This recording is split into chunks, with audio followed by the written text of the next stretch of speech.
Hi, I'm Coral Johnston, life coach. It's Saturday, so we're going to talk about something fun. And that is this whole little framework called Future Me. And what we're talking about is procrastination, how procrastination leads to overwhelm. Overwhelm quickly leads to depression, confusion, misery, you know the drill, burnout, or even worse. So if there's a way to prevent that that's kind of easy, then we need to study it and incorporate it. And it centers around this idea of self-care. Most of us are very busy taking care of other people, the people we love, people in our careers, people in our jobs. There's a lot of people and things that we take care of. And so it's easy for self-care to slip down low on on your list of priorities. And so learning to separate your present me from your future me is what we're going to do. And so your present me is the one you're used to. The future me is the one that has to pick up the pieces after you tomorrow or the next day when you procrastinated something. And that future me gets really tired of what present me does sometimes. You know, you could kind of walk around kicking yourself, but that's not what we're talking about. What we want to do is build pleasant stuff into your life. So an example of this is, say you're in charge of the household some, and you don't want to do the dishes, load the dishwasher, or tidy up the family room. So you leave the house in a bit of a mess and wake up to a mess in the morning. And of course, in the morning, you've got to get ready to go to work. You've got a full day of things to do, but you have last night to kind of catch up with. So that was being not very nice to future me. Being nice to future me, or future you, however you want to think of it, is taking care of the dishwasher at night. Last thing you might need to do at my house, there's always somebody eating until, 11:45 or worse. So I don't ever get those things done until the last thing before I go to bed. But I have cultivated the habit now, because I want to be nice to future me, that if I take care of that at night, and trust me, I'm as tired as anybody else, even though I'm a night owl. And then when I get up, first of all, my husband gets up to the beautiful house that he helped create, and it's all tidy. I get up to tidy, and I'm then free to start the things that are important to me that day, because we all wake up with kind of this fresh sense of, I want to do this, I want to do that. And then if you're confronted with things that you procrastinated, you feel bad. You take yourself down. So this whole idea of being nice to future me is being nice to yourself.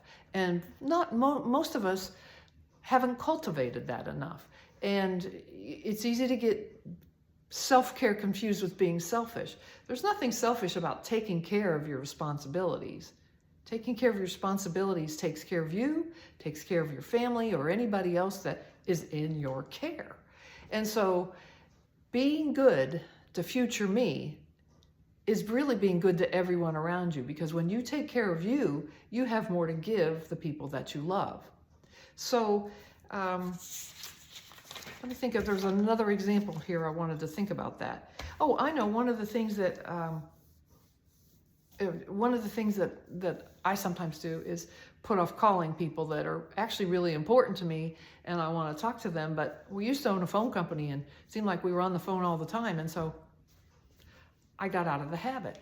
And so I pick up the phone and I make a point of calling people that are really important to me, probably not often enough. But when I do, I'm always so much happier when I do, because those people give as well as receive from me. And I enjoy our interaction. They're uplifting. Why I would put that off, I don't know. But since you probably put stuff off too, you tell me why you put stuff off. I'm telling you why I put stuff off, so we can all learn together. And so that's another example. There's endless examples. There's work tasks, home tasks, relationships tasks, everything that you do in life can be put off. You know, you can put off the most pleasant things. And sometimes we do. I mean, we're just goofy that way. So if you cultivate this habit to do it for future you, as if that is someone else that you really love, because sometimes it's easy to forget to love yourself, and that's a basic responsibility. So that's some ideas for using the future me idea. And one other thing I wanted to convey is I heard a graduation talk given by Admiral McCraven. He's a famous Navy admiral, and he started out as a Navy SEAL. And so he gives this talk to these bunch of graduates. You know, they're all 22, graduating from like Harvard or something. And he gives this beautiful talk. And his talk is 10 things I learned about life by learning to be a Navy SEAL. So keep in mind what the subject was. Because the number one thing he says that he learned in Navy SEAL training was to make his bed every day. He said it was required, so he had to do it. But he learned that the habit really paid off for him, because it was this one small little task you did first thing in the morning when you got up.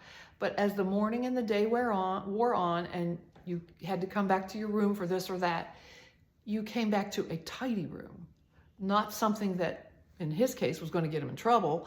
And in our case, just, you know, looks back at us like a mess. And so his point is that by this one small act, you start your day with an act of self-care. Taking care of details in your life is taking care of you. And future you loves it, because then future you can go on to focus on other things that you've already said are a priority. So these are some little examples of taking care of future you, making a commitment to future you. Because what we talk about in life coaching is clarity, confidence, and commitment. That in all the confusions and miseries and difficulties of life, what we're looking for is clarity about where we want to go and what we want to do, confidence about ourselves, and confidence in other people, and commitment to those we love. First, foremost, has to be ourselves, or we have less love to give to the people that we do love. So this is just a simple little talk for a Saturday afternoon, and I hope it's helpful. And if you find it helpful, please say something in the comments or give it a like or something like that. And I post these videos on, a YouTube channel that's called The Therapist Journal. And I started it years ago, making a few little videos trying to look back on things I thought were really important for people. And my goal was to, you know, make a little fount of all the things that I'd learned in, 45 years of being a psychotherapist. Well, I didn't get very many posted, but I've renewed that and I'm posting these videos there. So if they're helpful, there's more. And if you get, to where you like the channel, you can check into it, because I usually put the videos that I'm going to post on here, I put them on there a day or two ahead of time, because I'm being nice to future me. Have a good Saturday.